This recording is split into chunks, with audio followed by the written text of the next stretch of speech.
غرباء غرباء غرباء غرباء.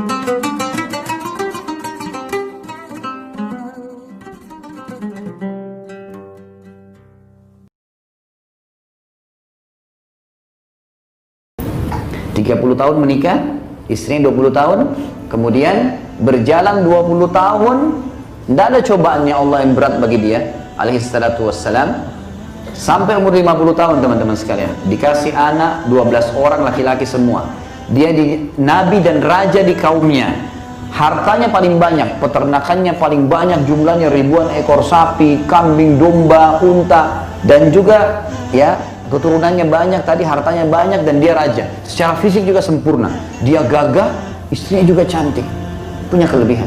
20 tahun, pas umur 51 tahun teman-teman, tadi dia nikah umur 30, sampai umur 50 tahun dalam nikmat, umur 51 tahun. Dan ini berat sekali ya, orang dalam keadaan puncak nikmat tiba-tiba jatuh, drop dalam 3 hari.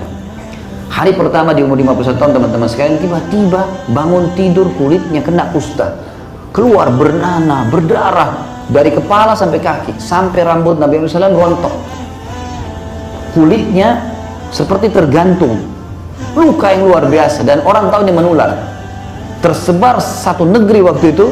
Ayub ya, Nabi Allah kena kusta, ini menyebar, ini akan menjangkit, maka semua orang lari pada hari pertama. Yang tinggal sama dia cuma anak sama istrinya. Hari kedua, istrinya hidangkan makan buat 12 anak laki-lakinya. Jadi kan hikmah Allah, di satu ruangan tiba-tiba rubuh atap ruangannya, 12 anaknya mati semua. Nggak ada sakit, nggak ada apa nih, mati tiba-tiba, runtuh bangunan. 12 anak laki-laki semuanya gagah, semuanya sempurna. Yang hari ketiga, Allah datangkan hama dan badai, semua peternakan Nabi Ayub ribuan ekor mati dalam seketika pada saat itu karena hama, dan kebunnya semua hancur, dan subhanallah kaumnya nggak kena. Yang kena badai itu Nabi Ayub alaihissalam. 3 hari habis semua, badannya sakit, anaknya semua mati, hartanya semua habis, sampai akhirnya rumahnya pun ditinggalkan sama dia, di pinggiran negerinya dia tinggal.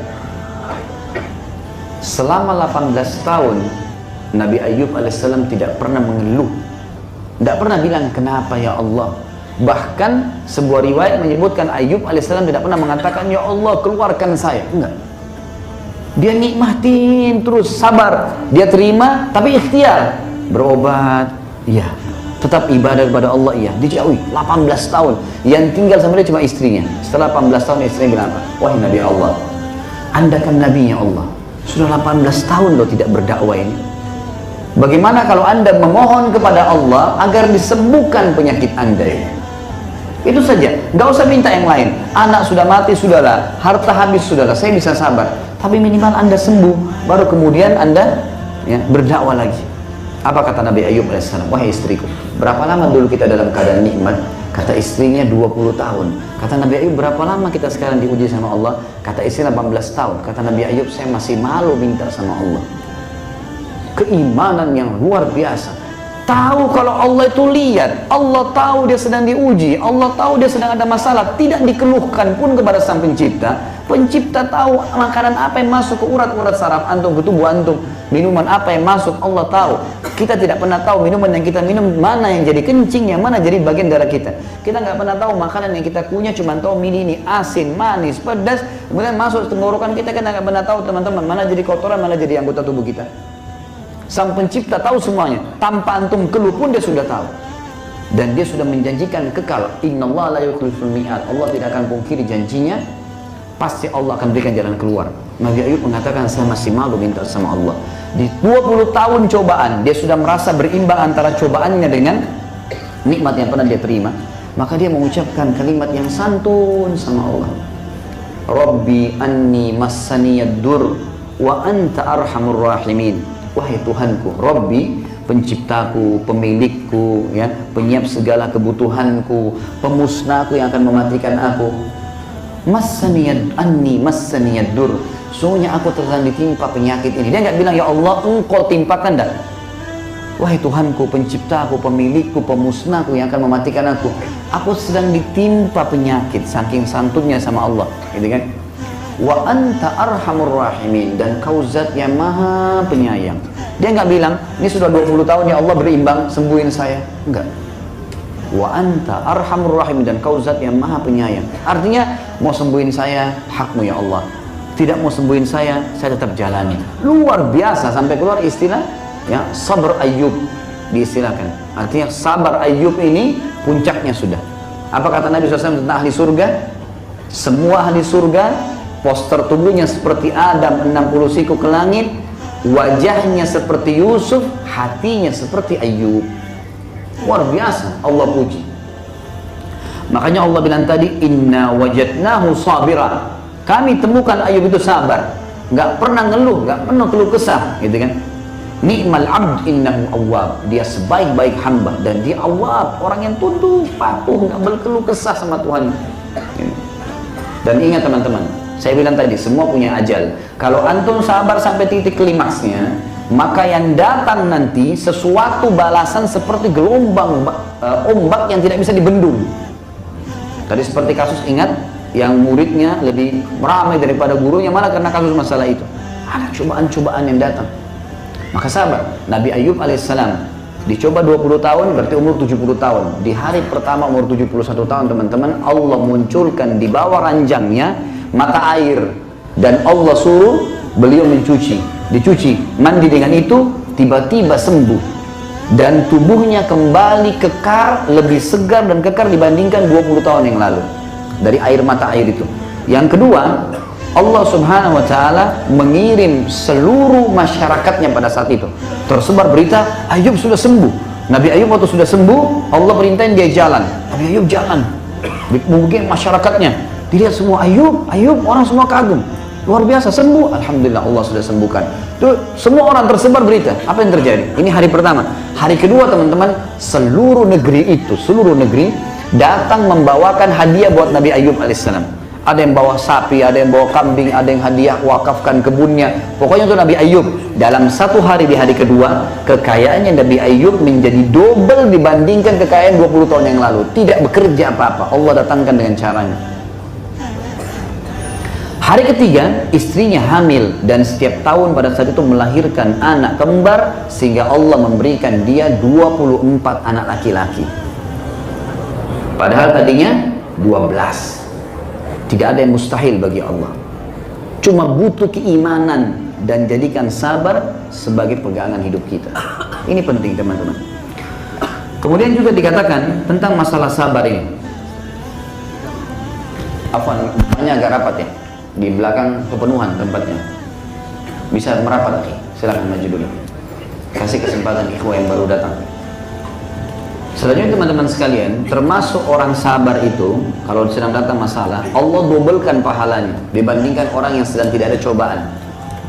Allah akan berikan double pahala dibandingkan orang yang sedang tidak menghadapi cobaan. Di dalam surah Az-Zumar, dalil yang berhubungan dengan masalah ini, surah Zumar, surah nomor 39 ayat 10. A'udzu billahi minasyaitonir rajim. Innama yuwaffas sabiruna ajrahum bighairi hisab. Sesungguhnya orang-orang yang sabar itu, apalagi sampai titik klimaks, hari terakhir Allah uji kita dan pasti tiba di hari itu, gitu kan? Yang saya tadi bilang puncaknya meninggal dunia tentunya, dan sudah kebahagiaan abadi di surga, atau dia akan selesaikan, Allah akan selesaikan urusan di dunia. Sesungguhnya orang-orang sabar, kalau sabar sampai titik klimaksnya, akan mendapatkan pahalanya bighairi hisab. Nggak ada lagi hitung-hitungannya. Udah seperti gelombang yang besar sekali datang kepada dia, yang dia sudah tidak tahu harus kemanakan nanti harta itu. Dia tidak tahu harus berbuat apa dalam masalah-masalah yang sedang dia hadapi. Subhanallah, saya bertemu kemarin di kota Makassar dengan salah seorang ikhwah. Kebetulan saya sangat kenal orang ini karena dulu pasangan hidupnya itu teman istri saya. Rupanya berjalan kurang lebih, kalau tidak salah, mereka berumah tangga 10 tahunan, tidak punya anak. Dan pasangannya ini seorang mu'allaf, gitu kan. Cuma belajar agama. Ringkas cerita, saya tiba-tiba waktu pas lagi dari Jakarta datang ke Makassar, saya ketemu sama istri saya. Terus istri saya cerita, ingat nggak teman saya si Fulan? Oh iya, saya ingat. Dia bilang orangnya itu melakukan satu perbuatan yang aib. Kenapa? Ya orangnya selingkuh dari suaminya, tinggalkan suaminya, kemudian dia menikah dengan laki-laki lain. Bahkan suaminya dipaksa untuk menandatangani surat dengan menggunakan segala macam cara. Terus gimana keadaan suaminya? Kasihan sekali. Dan ini orang sampai stres, kerjaannya terganggu gara-gara perempuan ini pergi sama laki-laki lain. Ringkas cerita, menyakitkan tentunya. Orang sudah berumah tangga kemudian cerai, itu sulit kan gitu. Semua hal yang berat, apalagi sudah 10 tahun. Dan dia sudah berkorban maksimal, sudah ikhtiar berobat sana sini, memang tidak punya anak. Subhanallah, saya kemarin tabligh akbar di Makassar ketemu. Datang di acara saya, perubahan. Penampilannya sudah agak berubah. Kelihatannya orang yang seperti sudah ikut pengajian, sudah pelihara jenggot, sudah tidak isbal, sudah ngomong masalah agama. Terus kemudian ketemu sama saya, datang ke rumah, minta datang ke rumah, datanglah ke rumah. Terus saya mau ngobrol, dia gembira sekali. Saya, Masya Allah, di mana antum sekarang? Oh, tetap sama kerja di tempat itu dan seterusnya. Terus saya bilang, bagaimana masalah antum? Kebetulan dia bilang, saya tadi hadir di pengajian antum bersama istri dan anak-anak. Saya tanya, karena dia ucapkan itu, emang antum sudah menikah? Dia bilang, alhamdulillah sudah.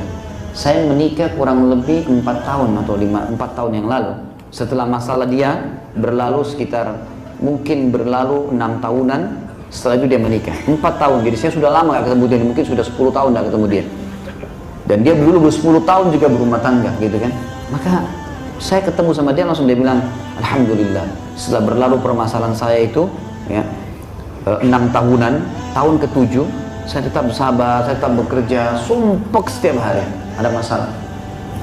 Terus dia bilang, Allah gantikan saya sekarang seorang istri yang saya tidak bayangkan lagi. Sudah susah saya gambarkan. Ya. Sudah mukminah, ya, baik, santun, jaga hubungan baik sama saya, sama keluarga saya, dan Allah karuniakan saya 3 orang anak. Waktu nikah pertama nggak ada anak. Ini kenapa saya angkat teman-teman sekarang? Karena saya lihat mungkin memang ajal daripada cobaannya orang ini 7 tahun. Dia sabar sampai titik klimaks, Allah ganti. Dan masalahnya istrinya selingkuh, Allah gantikan perempuan.